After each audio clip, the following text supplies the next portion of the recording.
It was a breezy, hot summer morning on the eastern part of the United States-Mexico border.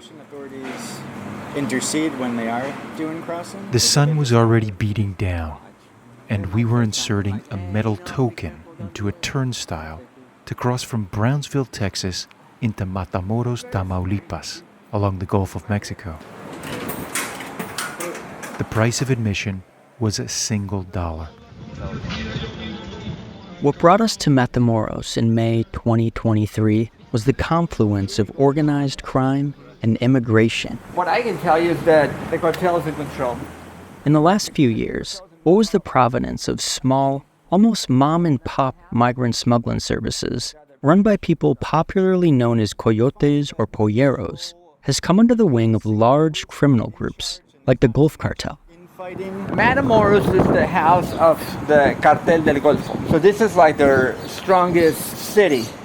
This was our guide, Abraham Barberi. He is a local pastor and also refers to himself by the Spanish version of his biblical name, Abraham. But we're going to call him Abraham. ¿Cómo andamos, hermanos?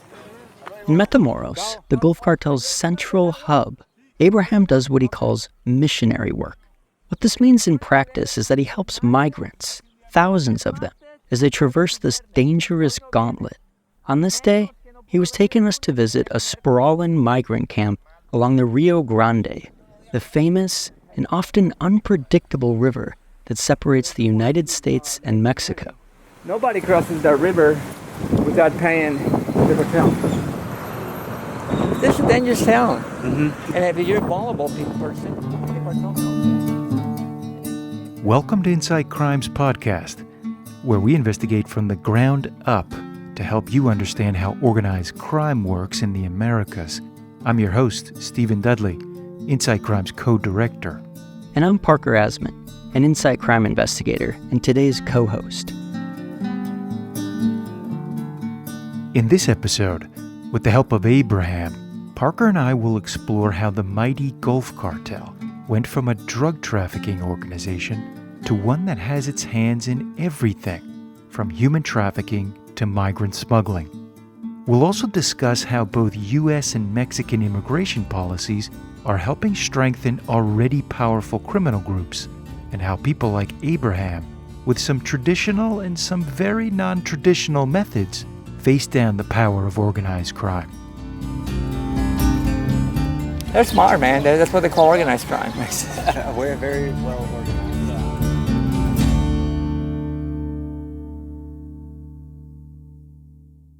Matamoros is a lively city of about 600,000 people.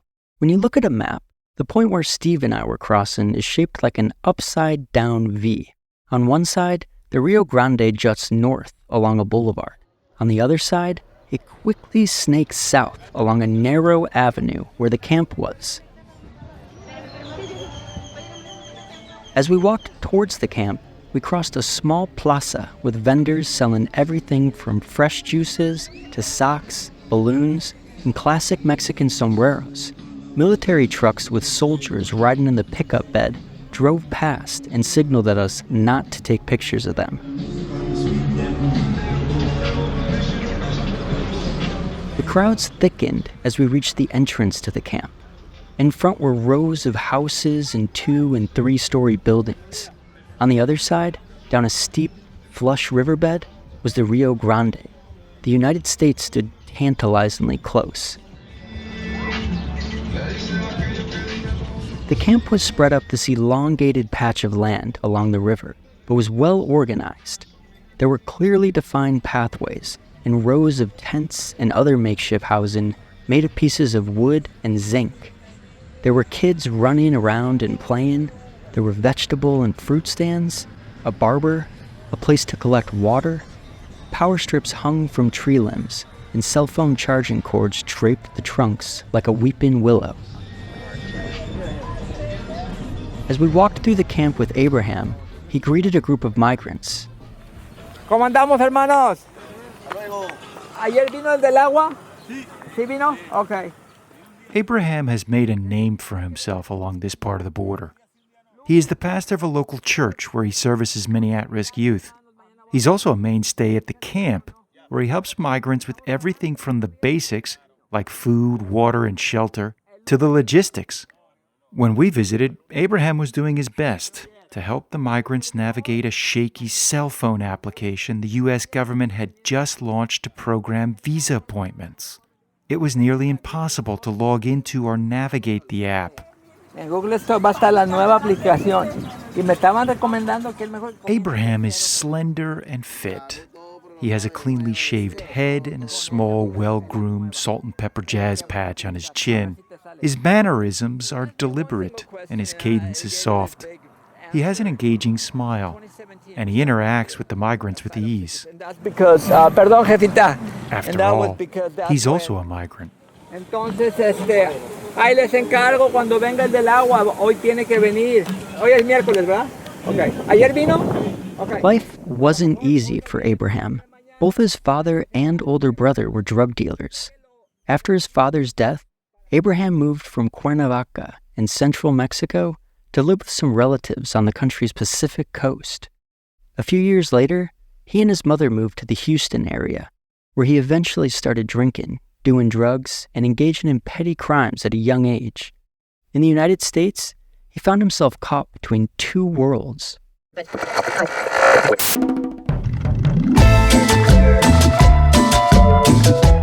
While other Mexican teens were listening to cumbia and norteña music, Abraham was drawn towards a different kind of music, rock and roll.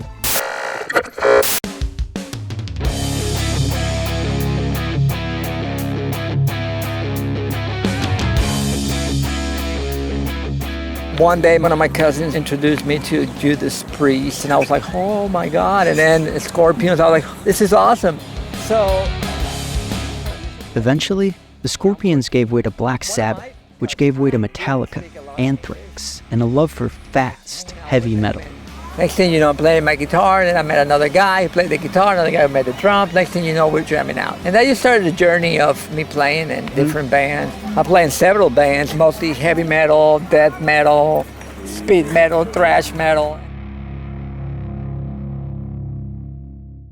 Before he found God, Abraham struggled in the United States. Like most immigrants at that time, he lived in the poorest part of Houston. And as he started playing in bands, alcohol, marijuana, and harder drugs followed. And soon, so did trouble. His drug use was what first led him to Matamoros. He traveled regularly from Houston to the border city to buy marijuana and then cocaine. Soon, he was selling drugs, and eventually, he started transporting small quantities from the border back to Houston. This led him to jail. He spent just a few months in a Houston prison cell, thanks to a good lawyer who got him probation. Abraham was in trouble. He was drinking heavily, using drugs, and he owed people money in Matamoros. But one day he remembered a small Christian church in Houston where somebody had invited him once. In a later telephone interview, he told us he was hesitant because he'd grown up Catholic, but he went anyway. I was watching the worship band, and they were really talented, so that got my attention. And eventually, the preacher came, and I was going to leave. I was like, I don't want to listen to this Bible-thumping preacher. He's going to tell me that I'm a sinner and all that, and I just wanted to leave. At the pulpit was Keith Richards. Abraham never forgot the name of that preacher, obviously because he shared the name of the Rolling Stones lead guitarist, who was famous for his own public struggles with alcohol and drugs. But Abraham would remember much more about that fateful day. When I went to that little church, I remember they were singing songs that were very different than the Catholic Church. And the lyrics were very moving, I would say. I guess that's what I needed to hear that night. One of the songs was talking about, God renew me, give me a new heart. I'm tired of being the way I am. I thought that's exactly what I need, a new heart. Abraham never looked back. He said that if God loved him, he wanted to love him back by changing his bad habits. That was what changed my heart, that God loved me unconditionally. And he was willing to take me the way I was. And I was a terrible person, my brother. Had done some terrible things. He stopped playing in bands and started going to church regularly. Then he started seriously studying religion. He and his wife started engaging in missionary work all along the U.S.-Mexico border. This included Matamoros, where he provided translation services to a friend who was working at a small church. He also began preaching regularly whenever he came to Matamoros. And ever since, my heart stayed here, and I kept coming back. And then it got to a point where I was coming back very often, every month, every 2 months, just to do missionary work. In 2009, in part due to the drug trafficking-related violence along the border, Abraham and his family moved to the Matamoros area to do missionary work full-time. He felt it was his duty to come back to the place where he once got into trouble. But by this time, the city had changed. It was not the same low-level violence and criminality he saw as a teenager. But even amidst what was a tumultuous tit-for-tat between the Gulf Cartel and their one-time bodyguards, known as the Zetas, Abraham and his wife founded One Mission Ministries. This eventually included opening several churches across Mexico and Central and South America, as well as a hip-hop urban ministry they called Esencia Urbana, or Urban Essence, which works with at-risk youth in Matamoros. Hey, what's up? En español, ¿qué pasó? Enemigo al tiro, el MC Poncho ya llegó. Despite not being a hip-hop fan, Abraham found the youth loved connecting to religion via rap music. It wasn't just about singing and praising God, but taking power away from the Gulf Cartel. By showing young people a different way of life, the Gulf Cartel had fewer potential recruits. It's a dangerous proposition. One song Abraham helped produce is aptly called Medio Loco, or Half Crazy. In the video on YouTube, two rappers take turns praising Jesus Christ and calling for others to join their movement.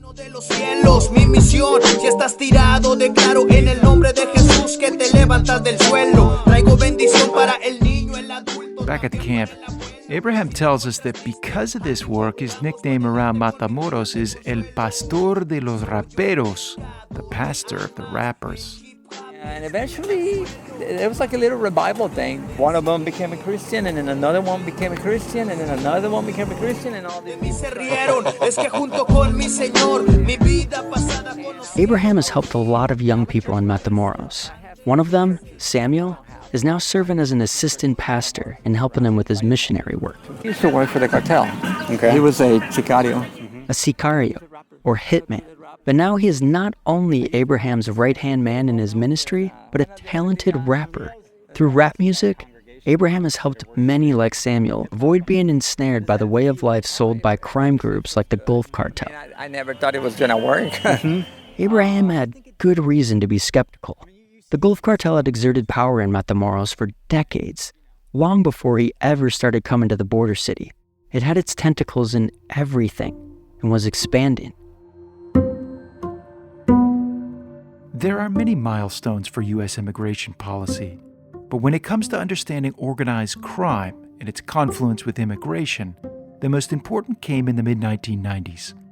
Mr. President, Mr. Speaker. In January 1995, U.S. President Bill Clinton gave his State of the Union address.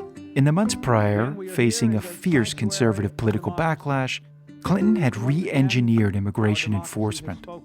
All Americans, not only in the states most heavily affected, but in every place in this country, are rightly disturbed by the large numbers of illegal aliens entering our country. That's why our administration has moved aggressively to secure our borders more, by hiring a record number of new border guards, by deporting twice as many criminal aliens as ever before. The policy was called Prevention Through Deterrence. We are a nation of immigrants, but we are also a nation of laws. It is wrong and ultimately self-defeating for a nation of immigrants to permit the kind of abuse of our immigration laws we have seen in recent years, and we must do more to stop it. It was very simple. The U.S. government believed that the harder you made it to cross the U.S.-Mexico border, the fewer would try to cross. However, the policy didn't work, evidenced by the fact that there has been a steady increase in migration over the last 30 years. In 2023, for example, U.S. authorities saw a record number of what they call migrant encounters, government speak for when the Border Patrol or the Coast Guard detains an undocumented migrant. What's more, faced with increased enforcement, migrants began to travel through treacherous territory. The list of ways to die went up exponentially. Desert, mountains, rivers, cold, heat, thirst, exhaustion, injury, infection, and of course, criminal organizations. Migrants were moving in greater numbers through the same corridors where these organizations were moving drugs and extorting other criminal groups. The approach had several unintended consequences. By making it harder to cross the border, a booming black market for clandestine border crossings emerged. And recognizing the scale of profits to be made, traditional drug trafficking groups like the Gulf Cartel, which is the dominant group in Matamoros, became more involved in migrant smuggling. Over time, they began demanding fees from coyotes, and if migrants were traveling without coyotes, they could be kidnapped and held for ransom. Or worse, they could be forced to work for the cartels as foot soldiers, or maids, or sex slaves. Cartel is among the most powerful criminal organizations in the entire country. One of the reasons that human smuggling is so enticing to drug cartels is that, unlike drugs, humans come back, oftentimes get deported right back where they started, and often very willing to shell out that money again. So it's a cycle. When the Gulf Cartel and the Zetas split around 2010, it got even worse. The Zetas would intercept migrants en route, charging them an additional ransom, or simply murdering them. In August 2010, for instance, the Zetas massacred 72 migrants, just over 100 kilometers south of Matamoros. Investigators believe the migrants were kidnapped by the drug gang and then killed after refusing to work for the cartel. The U.S.-Mexico border is just one part of what has become a deadly gauntlet.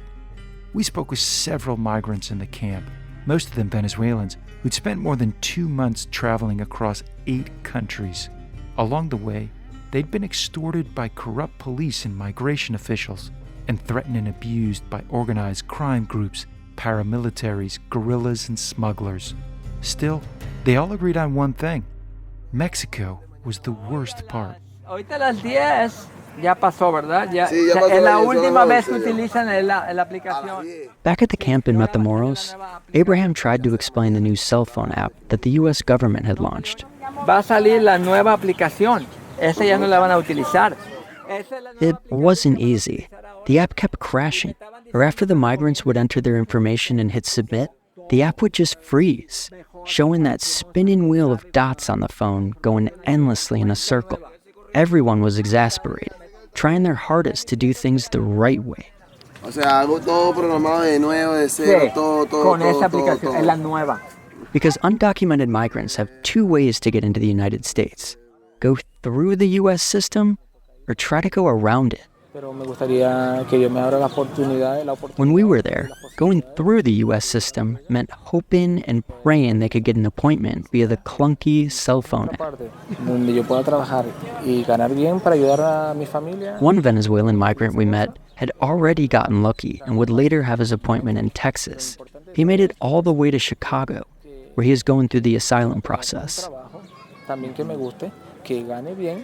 But the vast majority of them would languish for months, waiting for that little wheel on their phone to stop spinning. Their second option was to enter without documents. There were obviously numerous obstacles to this plan. The most obvious stood right in front of us: the Rio Grande. Another Venezuelan migrant who had made it across told us that he would have drowned were it not for a fellow migrant who snagged him by his shirt as the current was dragging him under. Still, they crossed by the dozens. As we walked over the international bridge to the migrant camp, we could see them making their way. Some were waist deep in the river, trudging through the mud and leafy banks. Others were neck deep. On the other side, the U.S. government awaited. In Texas, that meant both state and federal authorities, some of which were carrying heavy weaponry. If the migrants made it across the river, then through the razor-sharp concertina wire, they would most likely be captured by the phalanx of border enforcement. It was desperate, and from there, it could get worse. They could go to federal prison, where gangs often prey on them. They could be sent to another border crossing and return to Mexico. where criminal groups could prey on them again. They could also be put on an airplane and sent home, where they would have to start the journey all over again. Or they could be sent back to this camp in Matamoros, where things could also get complicated.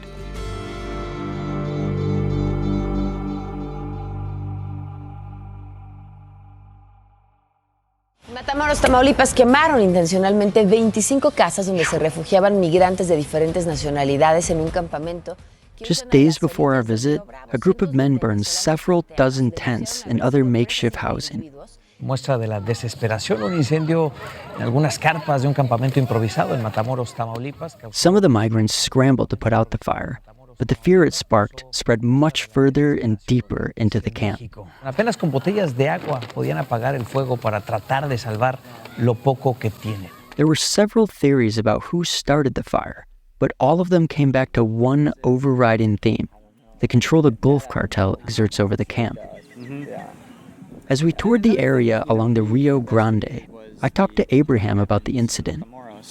Of the Americans. Well, there were a couple families living over there, and they crossed the river and didn't pay the cartel. Okay. So the cartel said, hey, if you do that again, it's what's going to happen to you. So it was a warning. It's a warning, yeah. Yeah, because everybody knows that you got to pay to go across the river. And are they keeping records? Do they have ledgers of people that have paid? Is there a clave system here like there is? Yeah, there's a clave like anywhere else. Yeah. And does that A clave, literally, it means a key or a code. The way it works is similar to a fee. Anyone who wants to cross needs to pay the Gulf Cartel for a clave. How much that costs seems to fluctuate. But when we were there, the migrants said it could range from a couple $100s to a few $100s per person. But it's not just about migration. Anything illegal that you do, then they come and want to cut from you. Contraband, drug peddling, human trafficking. Sometimes the cartel itself controls these businesses. Other times, they collect from them. If you do everything legal, you do it the right way, you're paying taxes, they leave you alone. But as soon as you do anything that is illegal, then they come. In prostitution. In some paradoxical way, the cartel provides order to the chaos. For example, Abraham said that some people in Matamoros pose as lawyers and promise visas or asylum, then abscond with the money desperate migrants give to them. The Gulf Cartel reprimands those would-be lawyers as well. They also keep order at the camp, using the fear of violence to eliminate theft, fighting, and domestic disputes.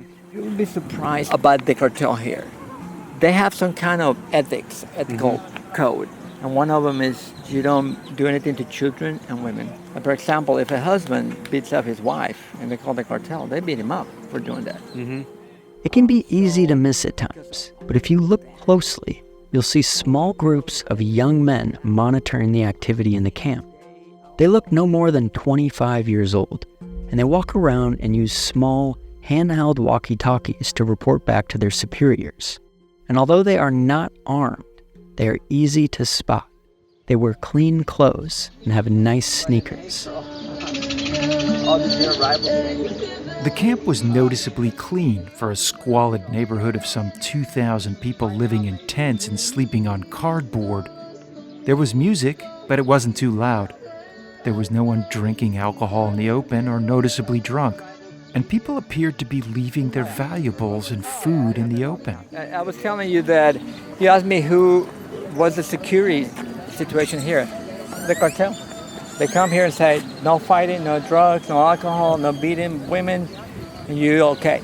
That happens, then we'll come and you pay for it. So yeah, the police won't come here.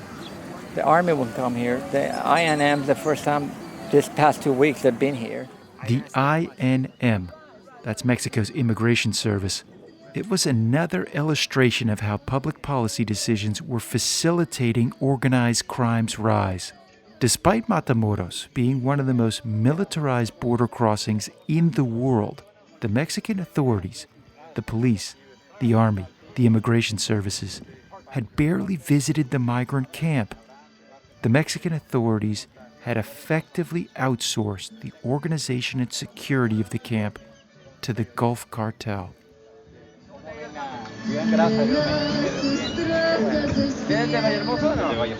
When we spoke to migrants, they were constantly looking around, scanning the area to see who was watching, listening. But they were relaxed in the sense that they were not worried about getting their things stolen or being dragged into drunken fights or sexually assaulted. In other words, there appeared to be no obvious security problems within the camp. This dichotomy is strange for someone coming from the outside. We're often taught that crime is analogous to disorder, chaos, when in fact sometimes the opposite is true. Sometimes it is the only order people can rely on.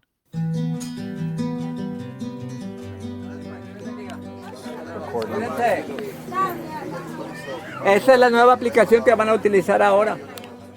At the camp, Abraham talks with yet another migrant about whether they've downloaded the new U.S. government cell phone application. The two go back and forth, as if they're talking about some new video game they're trying to play. Acaba de salir la nueva aplicación para que la descarguen. The situation would be comical were it not so tragic. While the Mexican government leaves the migrants to the whims of organized criminal groups like the Gulf Cartel, the U.S. government tries to bandage it up with a phone application. Búscate en la Google Store. En Google Store tengo que buscarlo. Sí. And more often than not, it's up to people like Abraham to make it work on the ground. O sea, hago todo programado de nuevo, de cero, todo. Con esa aplicación, es la nueva. Es la que van a utilizar. A ver si te sale. Okay. He's used to playing these types of thankless roles, bandaging up flawed policies and protecting vulnerable populations. As a migrant himself, he is committed to this work.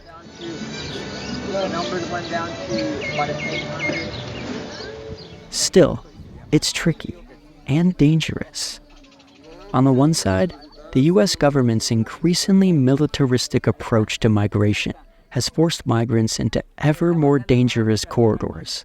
And on the other side, the Gulf Cartel and other large criminal groups along the border are taking advantage of these policies to expand their criminal portfolios and control over the migrants. Let me just put it this way. You talk to a Venezuelan and you ask them, or any asylum seeker, but right now because it's mostly Venezuelans, you ask them, what was the most dangerous part of the journey? They say, well, the Darien Gap was bad, Central America was bad, crossing Mexico was the most dangerous part because of the cartels.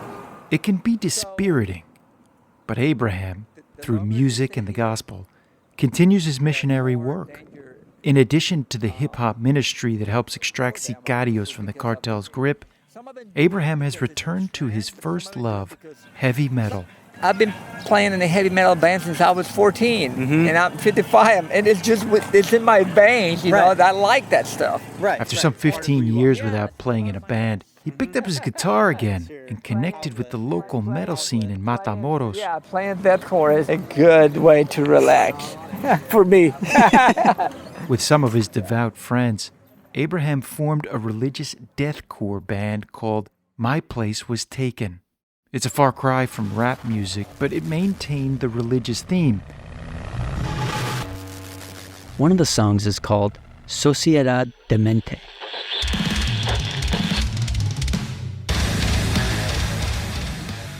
It translates as Demented Society.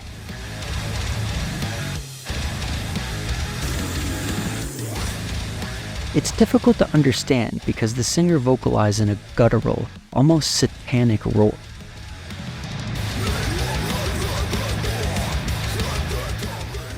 But beneath the raspy, gruff staccato is a song that chronicles the desperation of a mother who has found her son's body cut into pieces.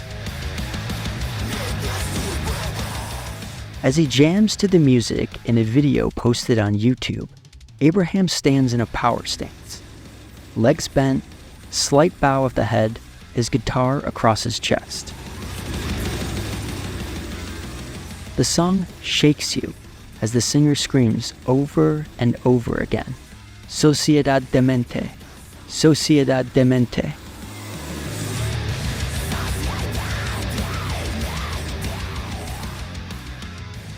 Maybe Abraham and his bandmates are right that ours is a demented society.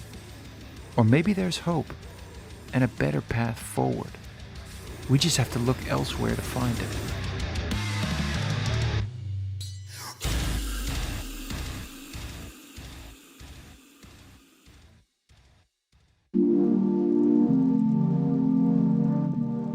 This show is a co-production of Insight Crime and La No Ficción. This episode was produced and written by me, Stephen Dudley, with help from Parker Asman. A special thanks to Abraham for being our guide at the migrant camp. You can find the link to his band's song, Sociedad Demente, in the description of this episode. Our editors are Elisa Roldan and Tomás Umpremni. Our sound designer is Valentina Fonseca, and our graphic designer, Isabella Soto. At Inside Crime, we investigate how organized crime preys on the most vulnerable in our societies. If you think these stories are important, consider making a donation. Every little bit helps, and will go directly to reporting these types of stories.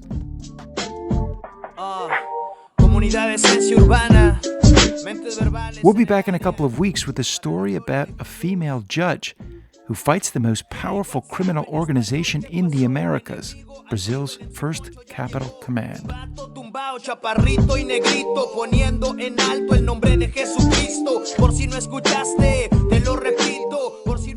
In the meantime, get ready for your Spanish lesson. Hey, what's up en español, ¿qué pasó? Enemigo al tiro, el MC Poncho ya llegó. See you next time. Chaparrito y negrito, poniendo en alto el nombre de Jesucristo. Por si no escuchaste.